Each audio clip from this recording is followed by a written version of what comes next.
Les chrétiens croient que Jésus est Dieu. Les chrétiens croient également que Jésus est mort sur la croix. Les chrétiens doivent donc croire que Dieu est mort. Mais Dieu est éternel, immuable, immortel et tout-puissant. Quel sens cela a-t-il de dire qu'il est mort? Vous êtes encore confus? Pas pour longtemps, car dans cette vidéo, je vais faire 3 choses. Premièrement, je vais énoncer la position chrétienne, afin que tout le monde sache ce que nous affirmons. Ensuite, puisque cette question est le plus souvent soulevée par les musulmans, comme une objection au christianisme, je vais aider nos amis musulmans à comprendre le point de vue chrétien en attirant l'attention sur un parallèle intéressant avec la théologie islamique. Enfin, je montrerai pourquoi le point de vue chrétien est correct et pourquoi le point de vue musulman ne l'est certainement pas. Cette discussion s'adresse donc principalement aux chrétiens et aux musulmans. Mais tous ceux qui nous regardent, même les athées, auront bientôt une meilleure compréhension du christianisme et de l'islam. Dans le premier verset du livre de Jean, nous lisons « Au commencement était la parole, et la parole était avec Dieu, et la parole était Dieu. Donc la parole logos en grec était donc au commencement, avant que quoi que ce soit ne soit créé. » Le troisième verset dit que tout a été créé par la parole. La parole était avec Dieu, ce qui indique qu'il existe une sorte de distinction entre Dieu et la parole, qui sera précisée plus tard comme étant le Père, le Fils et le Saint-Esprit. Et la parole était Dieu, ce qui indique que la parole était par nature, dans son essence, Dieu. Le verset 14 poursuit en disant que la parole a été faite chair et elle a habité parmi nous. Il s'agit bien sûr de Jésus. Les chrétiens ne disent donc pas que Dieu, tel qu'il existe éternellement, est mort un jour. L'affirmation des chrétiens est que la deuxième personne de la Trinité, qui est par nature, par essence, Dieu, et qui est avec le Père et le Saint-Esprit, est entrée dans la création, prenant une chair humaine, en la personne de Jésus de Nazareth. Et c'est parce qu'il a pris une nature humaine, qu'il a pu mourir comme un être humain. Il y a un passage similaire dans Philippiens 2. Ayez en vous les sentiments qui étaient en Jésus-Christ, lequel, existant en forme de Dieu, n'a point regardé comme une proie à arracher d'être égal avec Dieu. Mais s'est dépouillé lui-même, en prenant une forme de serviteur, en devenant semblable aux hommes. Et ayant paru comme un simple homme, il s'est humilié lui-même, se rendant obéissant jusqu'à la mort, même jusqu'à la mort de la croix. C'est pourquoi aussi Dieu l'a souverainement élevé, et lui a donné le nom qui est au-dessus de tout nom, afin qu'au nom de Jésus, tout genou fléchisse dans les cieux, sur la terre et sous la terre, et que toute langue confesse que Jésus-Christ est Seigneur, à la gloire de Dieu le Père. Voilà ce que les chrétiens affirment, parce que c'est ce que la Bible affirme. Mais nos amis musulmans insistent, soit que Dieu ne peut pas entrer dans sa création, ou qu'il le peut, mais qu'il ne le ferait pas. Ils inventent même des règles à ce sujet. Ils disent que si Dieu entre dans la création en tant que Jésus de Nazareth, alors il ne peut pas être Dieu, parce que tout ce qui est dans la création est dépendant, et donc indigne d'être adoré.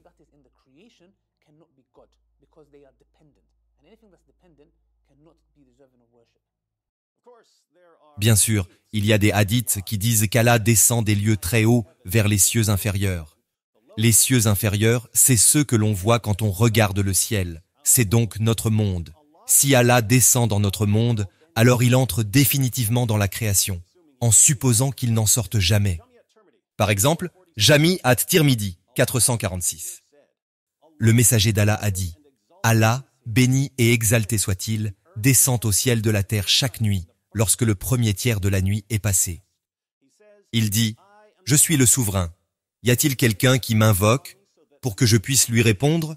Y a-t-il quelqu'un qui me demande pour que je lui donne? Y a-t-il quelqu'un qui me demande pardon pour que je lui pardonne? » Apparemment, Allah ne peut pas entendre les prières de loin. Il a besoin de s'approcher pour entendre ce que les gens disent. C'est pourquoi il descend dans notre monde. Nos amis musulmans qui nous disent que si Dieu entre dans la création, il n'est pas digne d'être adoré. Que répondent-ils?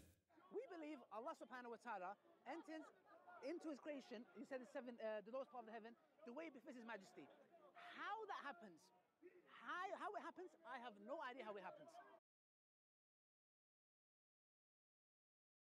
Voyez-vous ça maintenant? What we're saying is, how does He enter it? We don't know. What we say is that the way it does it is the way it befits His Majesty. Si vous commencez à penser qu'ils inventent des règles, au fur et à mesure, tout en violant les règles qu'ils inventent, vous avez tout à fait raison, mais vous ne pouvez pas les blâmer. Ils ne font que suivre l'exemple de leur prophète, qui a fait exactement la même chose. Donc, Allah entre dans la création chaque nuit, pour savoir ce qui s'y passe. Mais il y a des fuseaux horaires différents. Il fait toujours nuit quelque part, ce qui signifie qu'Allah est constamment en train de faire des allers-retours, de monter et de descendre. Il doit passer pas mal de temps dans sa création. D'ailleurs, tous les cieux n'ont-ils pas été créés par Allah? Alors qu'en est-il pas dans sa création? Anything that is in the creation cannot be God because they are dependent. And anything that's dependent cannot be deserving of worship. Là, nos amis musulmans vont dire, d'accord, oui, Allah entre dans la création. Mais ce n'est pas comme s'il entrait dans une chose précise, comme il le fait dans le christianisme. En êtes-vous sûr? Dans la sourate 27, versets 7 à 9, nous lisons. Rappelle, quand Moïse dit à sa famille, « J'ai aperçu un feu, je vais vous en apporter des nouvelles, ou bien je vous apporterai un tison allumé, afin que vous vous réchauffiez. » Lorsqu'il y arriva, on l'appela. « Béni soit celui qui est dans le feu, et celui qui est tout autour, et gloire à Allah, Seigneur de l'univers. Ô Moïse, c'est moi, Allah le Tout-Puissant, le Sage. » Qui est celui qui est autour du feu? Moïse. Qui est celui qui est béni dans le feu? Allah, Dieu, le puissant, le sage. Maintenant, si Allah peut entrer dans sa création, entrer dans un feu et parler à partir d'un feu, pourquoi, au nom du bon sens, ne peut-il pas entrer dans sa création, entrer dans un corps humain et parler à partir d'un corps humain? Quelle est la nouvelle règle que les dawaïstes musulmans vont inventer pour pouvoir à nouveau nous dire ce que Dieu peut ou ne peut pas faire? Peut-être que nos amis musulmans répondront « D'accord, Dieu peut entrer dans sa création, mais s'il le fait, il ne peut évidemment pas mourir parce qu'il est Dieu. Dieu est éternel et immortel. Quelque chose d'éternel et d'immortel ne peut pas mourir. Cela peut sembler raisonnable. Mais si les musulmans ont raison, ils viennent de détruire la théologie du Coran. Selon l'islam, le Coran est le discours éternel d'Allah. Il n'a pas de commencement, il n'a pas été créé, il ne peut pas être détruit. Regardez comme c'est facile. Voici le Coran. J'ouvre le Coran et la première chose que je vois est une date de publication, 1997. Ceci est-il éternel? Cela ne semble pas éternel. Comment peut-il être incréé? S'il a été publié en 1997, peut-il être détruit? Il est fait de papier, de colle et d'encre, hautement inflammable. On trouve de nombreuses vidéos sur YouTube et sur d'autres sites de personnes détruisant le Coran de différentes manières. Les gens le déchirent, le brûlent, mangent ses pages, les donnent à manger aux animaux, les utilisent pour faire de magnifiques sculptures en origami. Pensez-y. Nos amis musulmans demandent « Comment Dieu peut-il mourir ?» Comme si cela réfutait d'une manière ou d'une autre le point de vue chrétien. Mais permettez-moi de vous demander, comment la parole éternelle d'Allah peut être déchirée, brûlée, mangée, donnée en pâture aux animaux et utilisée pour faire des origamis? Le Coran est la parole éternelle, incréée, immuable et incorruptible d'Allah. Quelque chose d'éternel, d'incréé et d'immuable et incorruptible n'est pas le genre de choses que l'on peut déchirer, brûler, manger, donner à manger aux animaux ou utiliser comme origami. Et pourtant, des gens l'ont déchiré, et brûlé, et mangé, et donné à manger à des animaux et utilisé pour faire des origamis. Comment cela est-il possible? La réponse correcte, selon la théologie islamique, est que ce Coran a deux natures. D'une part, en tant que parole éternelle d'Allah, il n'a pas de commencement. Il n'a pas été créé et ne peut être détruit. D'autre part, Ce Coran est fait de papier, de colle et d'encre. Ce sont des matériaux physiques. Ce Coran physique a un début. Il a été créé, il peut être détruit. C'est pourquoi quand j'ai demandé à nos amis musulmans comment le Coran pouvait être détruit, alors que le Coran est la parole éternelle d'Allah, leur réponse devrait être « Écoute David, nous ne disons pas que lorsque quelqu'un détruit un Coran, la parole éternelle d'Allah est détruite. Non. Lorsque quelqu'un détruit un Coran, le papier, la colle et l'encre, qui constituent la nature physique du Coran, sont détruits. Mais la nature éternelle du Coran reste inchangée. » Réponse intéressante que j'ai dû vous donner. Pour dissiper votre confusion, voyons si je comprends bien. La parole éternelle d'Allah, qui est incréée et indestructible, peut entrer dans notre monde physique, sous la forme d'un Coran physique, qui est créé et peut être détruit.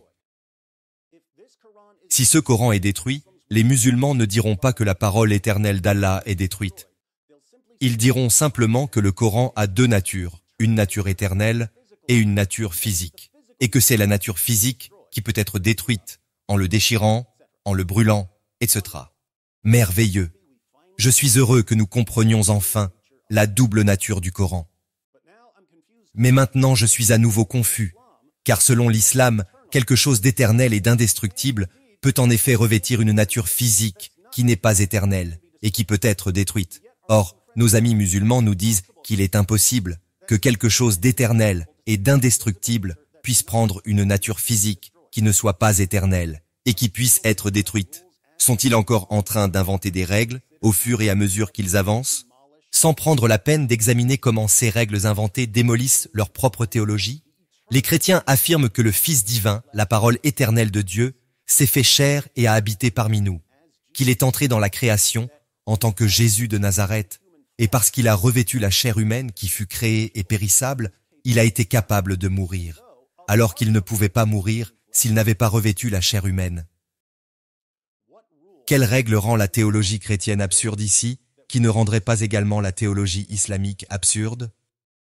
Mais l'hypocrisie devient encore plus flagrante lorsque nous réalisons que selon Mohammed lui-même, le Coran, la parole éternelle d'Allah, les mots éternels d'Allah, apparaîtra sous la forme d'un homme. Mohammed dit, dans Sunnah Ibn Majah, « Le Coran viendra le jour de la résurrection sous la forme d'un homme pâle et dira, « Je suis celui qui vous a empêché de dormir la nuit et qui vous a donné soif le jour. » Dans les sources musulmanes, le Coran apparaît comme un homme blanc. Le Coran parle, le Coran se souvient, le Coran intercède, le Coran est, si j'ose dire, personnel. Mieux encore, il est en fait multipersonnel, mais nous garderons cela pour une autre fois. La parole d'Allah peut donc apparaître sous la forme d'un homme pâle. La parole d'Allah peut apparaître sous la forme d'un livre physique. Quelle est la nouvelle règle inventée qui est censée montrer que la doctrine chrétienne de l'incarnation est absurde et irrationnelle? Expliquez-moi en quoi le fait que la parole se soit fait chair et est habitée parmi nous est absurde, alors que la parole s'est fait papier, colle et encre et est sur l'étagère de David Wood est parfaitement logique, jusqu'à ce que je reçoive une bonne réponse, ce qui n'arrivera pas. Je ne peux que conclure que les chrétiens et les musulmans doivent être d'accord sur le fait que quelque chose d'éternel et d'indestructible peut entrer dans la création et prendre une nature physique qui est temporelle et capable d'être détruite. Mais si nous sommes d'accord sur ce point, pourquoi les musulmans sont-ils si troublés par l'affirmation chrétienne selon laquelle Jésus est Dieu et que Jésus est entré dans la création et est mort sur la croix? La véritable confusion sur cette question ne vient pas de la théologie chrétienne. Elle vient de la théologie islamique. Les musulmans n'ont tout simplement pas le concept de Dieu qui ferait une telle chose pour les êtres humains. Dans l'islam, cela n'a aucun sens que Allah entre dans sa création pour mourir pour les péchés. Parce que la justice, l'amour et la miséricorde d'Allah sont tous limités et imparfaits. Par exemple, que dit le Coran à propos de l'amour d'Allah? Allah n'aime pas les transgresseurs. Sourate 2, verset 190. Et Allah n'aime pas le mécréant pécheur. Sourate 2, verset 276. Allah n'aime pas les infidèles. Sourate 3, verset 32. Allah n'aime pas les injustes. Sourate 3, verset 57. Allah n'aime pas en vérité le présomptueux. l'arrogant. Sourate 4, verset 36. Allah n'aime pas ceux qui commettent des excès. Sourate 7, verset 31. Allah n'aime pas les traîtres. Sourate 8, verset 58. Allah n'aime point les corrupteurs. Sourate 28, verset 77. Allah n'aime point tout présomptueux plein de glorioles. Sourate 57, verset 23. Le Dieu de Mohammed n'aime que ceux qui l'aiment en premier. Allah n'a pas d'amour pour les pécheurs rebelles ou les incroyants. Dans l'islam, votre relation avec Allah est une relation d'esclave à maître. Sourate 19, verset 93. Tous ceux qui sont dans les cieux et la terre ne font que se rendre en esclaves auprès du très miséricordieux, c'est-à-dire Allah. Un maître n'aime pas automatiquement son esclave. Un maître peut finir par aimer un esclave qui le sert bien pendant de nombreuses années. Mais quel maître d'esclaves donnera jamais sa vie pour ses esclaves? Alors, un maître d'esclaves cosmique qui n'aime pas les pécheurs ou les incroyants, peut-il entrer dans le monde pour mourir pour des esclaves rebelles et des incroyants qui pêchent contre lui? Bien sûr que non. Le Dieu du Coran ne ferait pas cela parce qu'il ne se soucie guère des gens. C'est la véritable raison pour laquelle les musulmans ne peuvent pas comprendre l'incarnation et la mort sacrificielle de Jésus. Je dois également souligner que la justice d'Allah est limitée et imparfaite. Selon l'islam, si Allah veut vous pardonner, il peut simplement balayer vos péchés sous le tapis, faire comme s'ils n'avaient jamais existé. C'est peut-être miséricordieux, mais ce n'est pas juste. L'islam enseigne qu'à la fin des temps, il y aura des péchés impunis. Cela signifie que la justice d'Allah n'est pas parfaite. Il laissera passer certains péchés. Comment cela se compare-t-il au Dieu de la Bible? Eh bien, le Dieu de la Bible est parfait dans ses attributs. L'amour de Dieu et sa miséricorde sont parfaits. Dieu nous appelle ses enfants. Encore une fois, un maître d'esclave n'aime pas automatiquement son esclave, mais un père aime automatiquement son enfant. Dieu aime tellement les pécheurs qu'il est entré dans la création pour payer le prix de nos péchés. Romains chapitre 5, versets 6 à 8, dit « Car, lorsque nous étions encore sans force, Christ, au temps marqué, est mort pour des impies. À peine mourrait-on pour un juste. Quelqu'un peut-être mourrait-il pour un homme de bien. Mais Dieu prouve son amour envers nous, en ce que, lorsque nous étions encore des pécheurs, Christ est mort pour nous. » Notez également que tout péché est finalement puni dans le christianisme. Soit vous payez pour vos propres péchés, soit vous êtes pardonné, auquel cas Jésus lui-même prend la peine. Puisque le Dieu de la Bible punit tous les péchés, sa justice est parfaite. Bien, je sais que c'est difficile à comprendre pour nos amis musulmans, qui ne peuvent concevoir un Dieu, qui aimerait les gens au point de mettre de côté sa gloire, d'entrer dans sa création et de payer le prix de nos péchés. Mais permets-moi de te demander ceci, mon ami musulman. Supposons que tu es le roi du monde, vêtu de robe royale. Un jour, tu te promènes sur ton cheval préféré. Lorsque tu regardes au loin, tu vois ton enfant se noyer dans une mare de boue.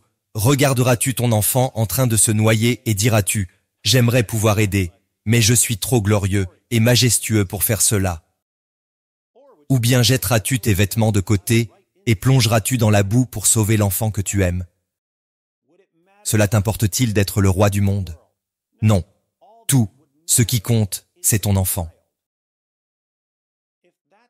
Si ton amour est grand à ce point, combien à plus forte raison, l'amour de Dieu est grand. Assez pour entrer dans la création et mourir pour nous.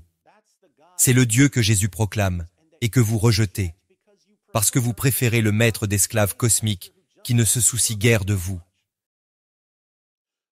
Les musulmans soulèvent ces objections pour montrer aux chrétiens qu'il y a quelque chose qui ne va pas dans notre vision de Dieu. Mais dès que nous creusons un peu, nous constatons que la vision musulmane insulte et dégrade Dieu en limitant ses attributs, alors que la vision chrétienne honore Dieu en affichant sa perfection. Dieu peut être défini comme l'être le plus grand possible ou comme un être maximalement parfait. Par conséquent, si je peux imaginer un être plus grand que votre Dieu, vous n'adorez pas vraiment Dieu. Oui, je peux facilement penser à un être plus grand que le Dieu du Coran. En fait, d'une certaine manière, je suis plus grand que le Dieu du Coran. J'aime les incroyants. Allah ne les aime pas. Mon amour est donc plus grand que celui d'Allah. Bien sûr, mon amour n'est rien comparé à l'amour du Dieu de la Bible, qui a démontré son amour pour nous et a confirmé son message par la résurrection de Jésus d'entre les morts. Et maintenant, il vous ordonne de vous repentir et de croire à l'Évangile. Quelle est la dernière objection quand je dis « croyez à l'Évangile » ? Mais David, l'Évangile a été falsifié, pas selon le Coran. L'une des grandes ironies dans tout cela est que le Dieu défectueux, inférieur du Coran, affirme l'inspiration, la préservation et l'autorité de l'Évangile, qui dépeint Dieu comme parfait dans l'amour, la miséricorde et la justice. Nos amis musulmans ne le savent pas, parce qu'ils ne lisent pas le Coran par eux-mêmes. Au lieu de cela, ils écoutent leurs dawaïstes qui ne peuvent s'empêcher d'inventer des choses. À tous mes amis musulmans qui nous regardent, faites-vous une énorme faveur. Regardez ma vidéo intitulée « Que dit vraiment le Coran de l'Évangile ?» où je passe en revue chaque verset du Coran qui mentionne l'Évangile. Regardez la vidéo et expliquez-moi ensuite pourquoi vous prétendez que l'Évangile a été falsifié, alors que votre Dieu et votre prophète disent exactement le contraire.